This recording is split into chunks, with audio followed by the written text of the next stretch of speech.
Day number 36 of வாழ்க்கை update. So இன்றைக்கி காலையில் லேட்டாக தான் இருந்துச்சு. நேற்று நல்ல மழை, நல்ல சில்னஸ் கிளைமேட்டு. ஸோ 8:30க்கு மேலே இருந்துச்சு. சமையல் வேலையை ஆரம்பிச்சாச்சு. இன்றைக்கி சுரக்காய் பருப்பு சாம்பார் ப்ளஸ் உருளைக்கிழங்கு பொரியல்.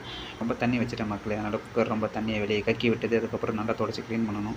ஸோ பேரெல்லாம் பொரியெல்லாம் ஸ்டார்ட் பண்ணி முடிச்சு குக்கரும் வச்சுட்டு வந்தாச்சு. அதுக்கப்புறம் குக்கரில் இருக்கிற ப்ரெஷர் சீக்கிரம் போடணும். இந்த மாதிரி தண்ணி திறந்து விட்டிங்கன்னா அது சீக்கிரம் ப்ரெஷர் எவாப்ரேட் ஆகிடும். ஸோ இது ட்ரிக்.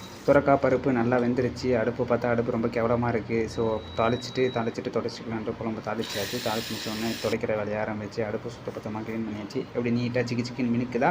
ஸோ சாப்பாடு வேலையெல்லாம் ரெடி பண்ணி முடிச்சுட்டு கொஞ்சம் துணி துவைக்கிற வேலை இருந்துச்சு. நல்லா வீட்டுக்கு போனதுனால ஸோ அந்த துணி எல்லாத்தையும் துவைச்சி முடிச்சுட்டு இன்றைக்கி குளிச்சுட்டு ஆஃபீஸ்க்கு கிளம்பியாச்சு. So good, I am looking good, பர்ஃபெக்டாக இருக்கேன். அதுக்கப்புறம் காலையில் மார்னிங் பிரேக்ஃபாஸ்ட்டை சாப்பிட்டு முடிச்சுட்டு ஆஃபீஸ்க்கு உண்டான சாப்பாடெல்லாம் மதியானம் சாப்பாட்டு முட்டியை பேக் பண்ணிட்டு டைம் 10:30 ஆயிடுச்சு மக்களே. அதுக்கப்புறம் பைக் எடுத்துகிட்டு ஆஃபீஸ்க்கு கிளம்பியாச்சு.